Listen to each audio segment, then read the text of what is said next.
great to be here, and I'm looking forward to sharing the work from our team at JAX with the scientific community. Most of my talk is focused on the phenotypic characterization of an established mouse model of Rett syndrome and the platform design that I'm working on it. Rett syndrome is an unique neurodevelopmental disorder seen almost exclusively in females. This disorder was first recognized approximately 50 years ago by a developmental pediatrician, Andreas Rett from Vienna, and virtually simultaneously by Bengt Handberg, a Swedish neurologist. Both of these observations were crystallized, yielding the first widely read Rett syndrome, which captured the attention throughout the world. Although the genetic basis for the Rett syndrome was hypothesized as early as the 1983, based on the preferential involvement of females, it was not until 1999 that a causative agent for this disorder was identified as the MECP2 protein, which is vital for brain development. In this disorder is characterized by normal neurological and physical development during the early postnatal period, followed by symptom manifestations between 6 and 18 months of age. MECP2 mutant mouse models recapitulate a broad spectrum of phenotypes seen in human Rett syndrome patients. The most profound symptoms in human patients include delayed growth, which is also observed in mice with smaller body size and body weight. Low muscle tone or jerky movements can be depicted as hypotonia. Loss of hand movements and coordination or hind limb seen in mice as exhibited in mouse models as clasping of their hind limbs. Motor abnormalities including reduced mobility, impaired motor coordination, ataxia, gait, and tremors. Seizures are widely seen in both the mouse models as well as in humans. Breathing abnormalities is depicted as apnea, events of apnea in the mice models, and they both, the other common features being that they both have shortened lifespan. In addition, there is abnormal neuronal morphology, which is also found in patients with the Rett syndrome, but absolutely not neuronal death, which implies that this disorder is a neurodevelopmental disorder and not rather than a neurodegenerative disorder.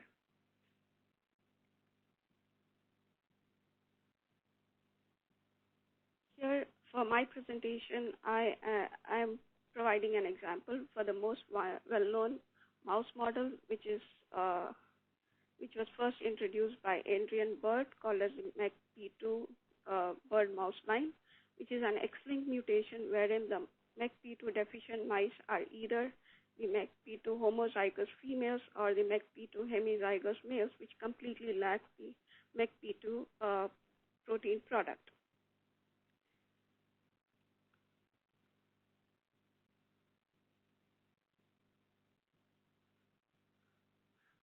Here you can see that the survival for the hemizygous male mice will drastically fall down by 11 weeks of age. That is between the 6 weeks of age to the 11 weeks of age. There is a complete shortened lifespan or death that occurs in these mice. On the other hand, the body weight, there is delayed growth in these mice. Therefore, the body weight changes are significantly decreased at 5 weeks of age as well as at 9 weeks of age when compared to their litter mates such as the wild-type controls. In addition, I will also be showing you some data from the whole body plethysmography, which is a recording for the apneic events as well as for the seizure activity through by the electroconvulsive therapy at 6 weeks of age.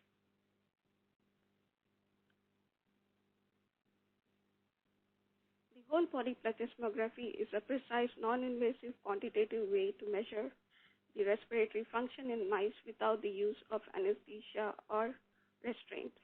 This system relies on a specifically designed chamber in which the mouse is placed, and a sensitive pressure transducer is connected to measure the pressure changes inside this chamber. The mouse is acclimatized for about an hour in this chamber. After about 1 hour of acclimatization, the box flow and visual monitoring of the mouse activity is recorded, depicting a start and end of standstill periods, which are recorded for about 3 hours. It is very important that this period that we take into consideration, there is absolutely that the mouse is absolutely immobile with all its 4 paws on the floor of the chamber, and it presents no visible signs of sniffing. Here in this tracing, the red box here indicates the event of apnea that is characterized by absolutely absence of respiratory flow or movement of this mouse. For this presentation, I'm only going to show you some data for apneic counts as well as the apnea duration. So, as mentioned earlier, the standstill period was taken into consideration for 3 minutes, and we found that the mice at 9 weeks of age, the hemizygous male mice at 9 weeks of age, has shown to have an increased amount of apneic counts as well as increased duration of the apnea when compared to their litter mates at 9 weeks of age, as well as they at 5 weeks of age when compared to their development of apnea, indicating one of the mimicking effects of patients suffering from the Rett syndrome.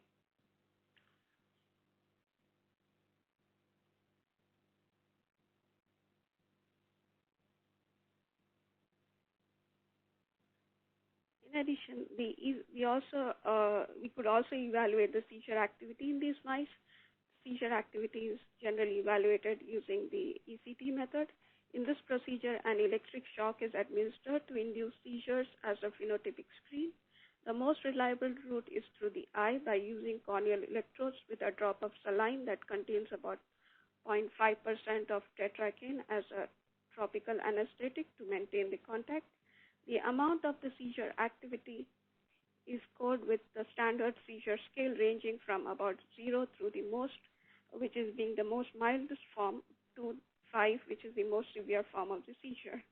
So in this case, we found that the hemizygous male mice demonstrated increased sensitivity to the stimulus, as well as they had increased seizure activity, which is consistent with the historical data that has been generated for measuring the seizure activity in these mouse models. To reiterate, the data that we generated were at 6 weeks of age because the older mice are too fragile for measuring the seizure activity. But in addition, I would like to also add that most of the available mouse models for the Rett syndrome are not very well characterized, and they are very limited in number. There is not a detailed characterization approach which is actually necessary to understand the phenotypes in these females. Head carrying all the different MECP2 alleles, since patients suffering from the Rett syndrome are all females, and a complete a therapeutic window needs to be established for the optimal timing and the duration. The outcome measures for the preclinical testing in the Rett models, which are so far known, are not very much robust and reproducible.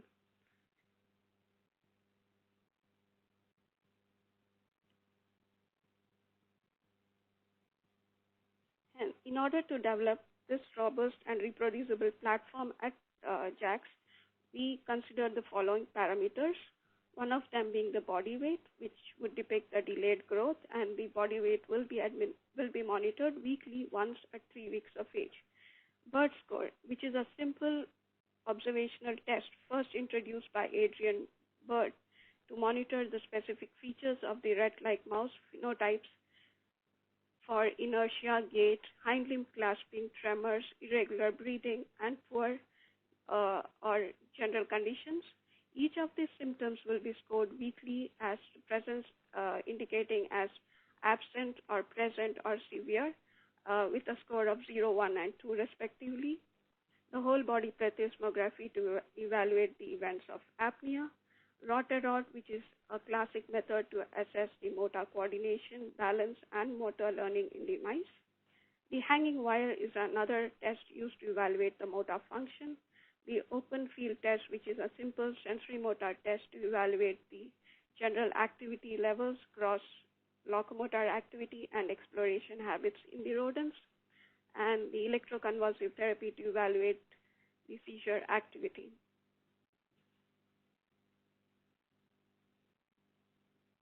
To conclude, we here at JAX are developing a multi-component phenotyping platform consisting of various sensory motor tests that I just mentioned, the Rott, hanging wire, and the open field test, and the general behavior test, which would include the BIRD score and the ECT for seizure activity, and whole body plethysmography for recording the events of the apnea.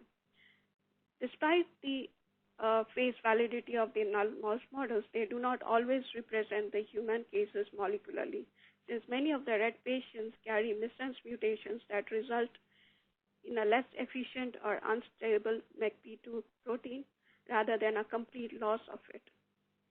To circumvent these caveats, several mouse lines with point mutations and deletions in MECP2 have been engineered by the genetic technologies team led by Amir at JAX through the CRISPR-Cas mechanism to recapitulate some of the clinically relevant mutations observed in human patients, and Amir will give us more details into this clinical alleles that has been generated here at JAX.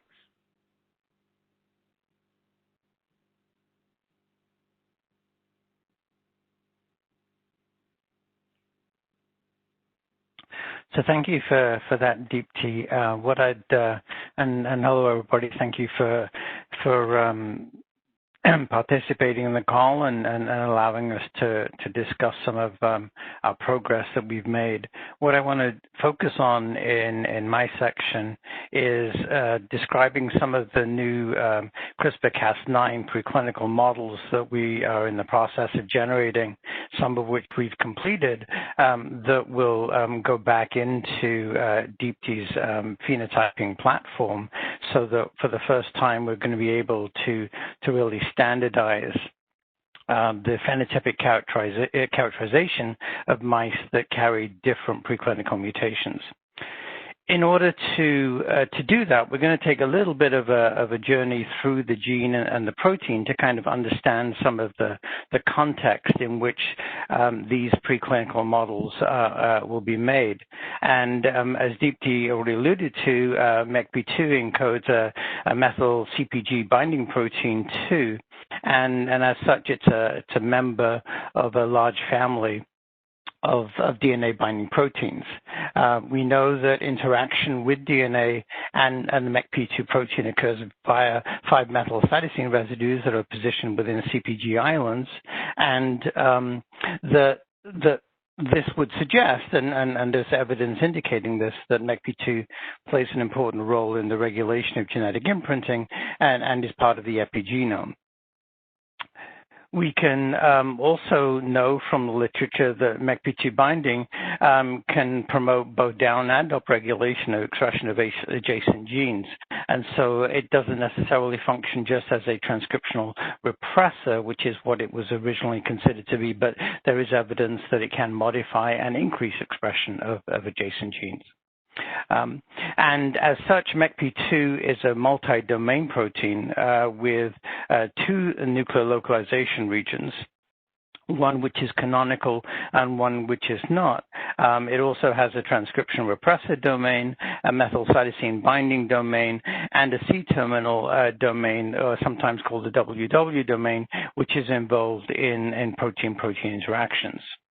The gene is expressed as one of two alternatively spliced isoforms encoding proteins that differ in molecular weight by about 12 amino acids, and I'll outline in a cartoon how that works. And there's also evidence that there's multiple polyadenylation sites located within the 3' UTR that can produce transcripts with alternating extents. And as sometimes 3' UTRs tend to be regulatory in function and can both stabilize or destabilize the transcript, there's a potential there that the selective usage of these sites may impact protein abundance. So looking at the splice forms, the gene itself has 4 exons that you can see here as 1, 2, 3, and 4, but one of the exons is alternatively spliced. So the major isoform for MECP2 initiates translation from an ATG codon positioned in exon 1.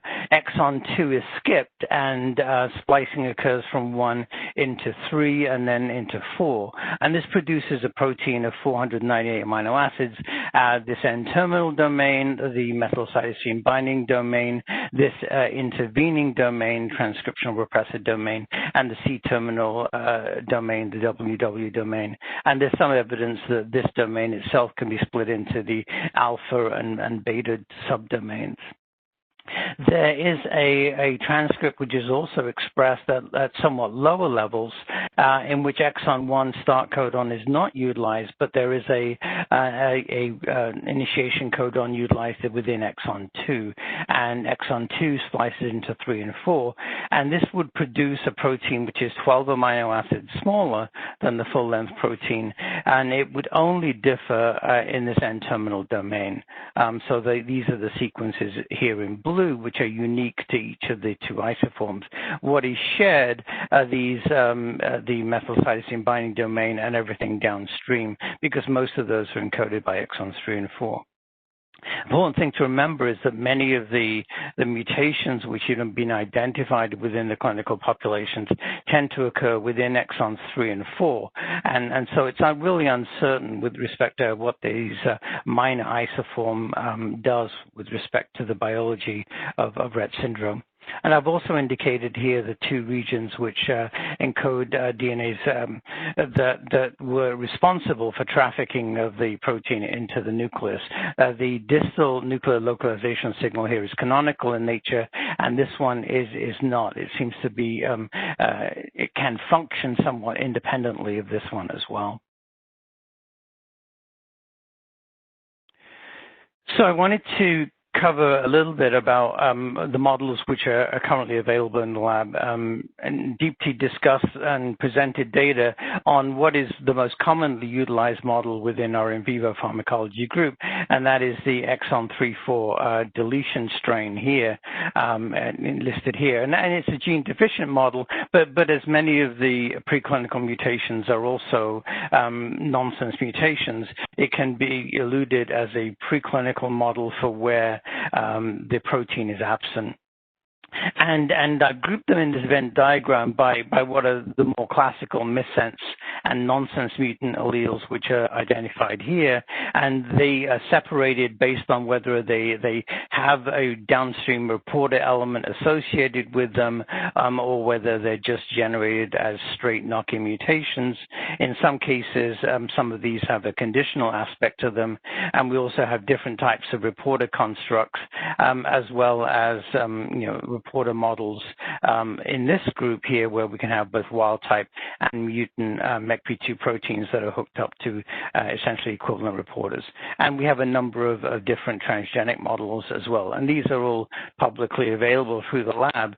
The disadvantage of many of this, and for a comparative phenotypic analysis, is that many of these models were made using ES cells and have been transferred onto the B6 background using congenic means. And so there's going to be some variability in the extent of that congenic region on the X chromosome itself. So as I mentioned in the previous slide, the most commonly utilized MECP2 mutant strain are males derived from stock number 3890, which is the exon 3/4 deletion. So although it's a very effective model which manifests many of the aspects of Rett syndrome, it has certain disadvantages in that because it's a null allele, it represents a very rapid onset and a relatively short lifespan in mutant males. And so we wanted to think about developing a panel of mutants that was perhaps a more isogenic panel, and one way to do that is using CRISPR-Cas9. So the disadvantages of the models that we currently have, although they are useful for various elements, and they were definitely useful at the time that they were generated, the fact that they're on variable genetic backgrounds does give us some cause for thinking that we could make this a little bit better. And different genetic backgrounds clearly contribute to the severity of the phenotype, which is observed clinically. And by eliminating that variation in the mouse models, we might hope to get a better understanding of what the mutant protein is actually doing on a more standardized background. As I've already said, that they do have some variability with respect to the extent of the congenic DNA around MECP2, and some of the MECP2 proteins are fused to reporter elements, which themselves could modulate the intrinsic activity of the MECP2, whether it be wild type or the mutant form of it. And so it makes it challenging to study these strains on a more standardized phenotyping platform. However, there have been a number of studies done where the same types of models have been studied in parallel, and we can draw certain conclusions, and one of which is that the severity of the clinical mutations is replicated in the preclinical mouse models. And as an example of that, I want to take the data from Adrian Bird's lab from these two publications in 2016 and 2017.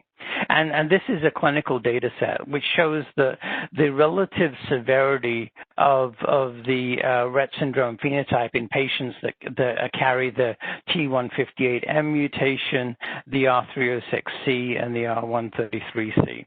And you can see, although there tends to be a cloud associated with each of these data points, which is not unusual for clinical phenotypic characterization, that there's a general trend that patients that have the T158M mutation tend to be more severe than those that carry the 306C and the 133C.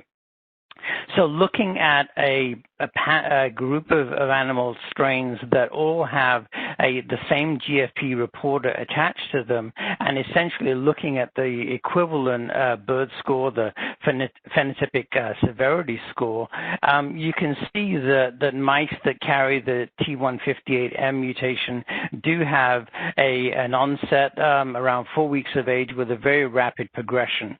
Mice that carry the 306C here in blue tend to have an intermediate and somewhat slower progression, although the age of onset is about the same.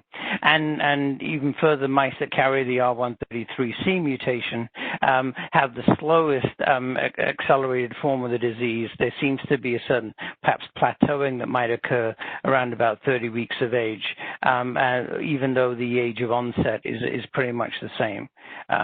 And this is their wild-type GFP, and it did show some aspects of phenotypic variance, and that was attributed to the fact that the presence of the GFP within the 3' UTR did actually alter the expression of MECP2 itself. There was a slight increase in MECP2 expression, so there was a slight incidence of phenotypic variation in the mice, which was attributable to an increased MECP2 load. This data on relative severity translates very well into survival times. One thing I do want to point out here is that here in gray is the common null allele, the exon 3/4 deletion that I alluded to earlier. You can see it has a very rapid progression. You can see that here, and it certainly has a very sort of diminished survival with respect to these other models. But generally, the point I want to make here is that the survival of the mice tends to trend very nicely with the relative severity of that disease outcome in humans. And so I want to then segue from that into this. So here's another cartoon of MECP2 showing the different exons, the 4 exons here in total, as well as highlighting the methylcytosine binding domain. The nuclear localization signals here are here in these orange crosses, and the transcriptional repressor domain and the WWC terminal domain here. So what I've boxed are specific mutations that we are generating in the mouse and the C57 black 6J genetic background that correspond to known mutations identified in patients. Collectively, all of these boxes account for about 67% of the known pathogenic mutations in the clinical population. And this one is not boxed here, but we will be getting these mice from Lisa Boxer's work from Harvard. But you can see that some of these boxes are here in blue, and they coincide and match with these boxes in red. So we are making these mutant strains, but we're also making a subset of 4 what I call research strains. So these are premature stop codons, nonsense mutations, which are observed clinically, and although not exclusively TGA, the most common mutation tends to be a TGA stop codon here. And so this is an exploration into the use of base editing as a possible treatment paradigm, and the most common, the use of the adenine base editor would result in a change of this arginine to a tryptophan residue. And so what we're trying to do is model in the mice what would be the effect of a 100% efficient base editing change at these 4 different codons here to convert the arginine to a tryptophan. And this work was initiated and is being financially supported in large part by the Rett Syndrome Research Trust Foundation and their scientific team.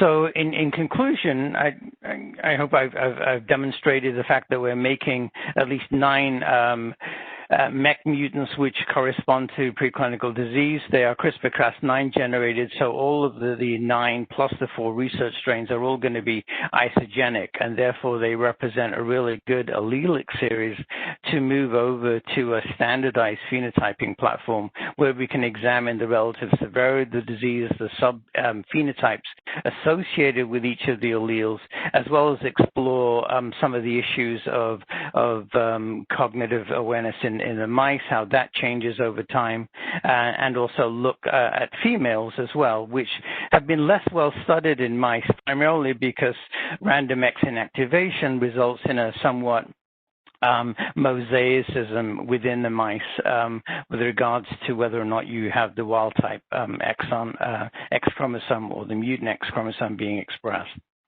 So our hope and certainly our hypothesis is that looking at these allele-seq will allow for improved opportunities to assess perhaps allele-specific therapies. I've already alluded to base editing would be one. However, there may be other therapeutics out there that we could utilize to examine the treatment on a more sort of patient-centric approach dealing with specific alleles.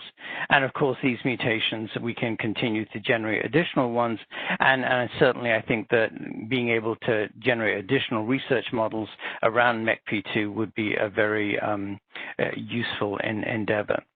So just to conclude in acknowledgement, I really want to reach out to thank John Cinnamon here from the Oregon Health Science University, who works in the lab of Gain Mandel, who is very informative with respect to working with us as part of as one of the advisors of the Rett Syndrome Trust here, that is led by Monica Conrads, Lisa Boxer and Michael Greenberg at Harvard Medical School. I really want to thank them for donating the R306C and for helpful discussions as well.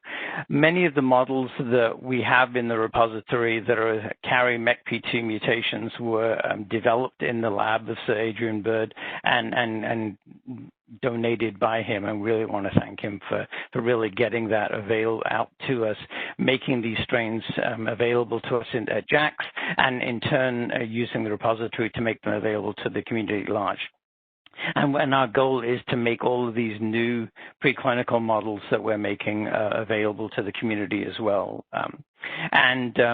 This work was supported by teams within the Rare and Orphan Disease Center, the Center for Precision Genomics, as well as the In Vivo Pharmacology Services team at JAC. And as I said, we initiated this project through financial support from the Rett Syndrome Research Trust, and we've also received some support from the JAC's Mouse Mutant Resource and Research Collection. So I thank you for your attention.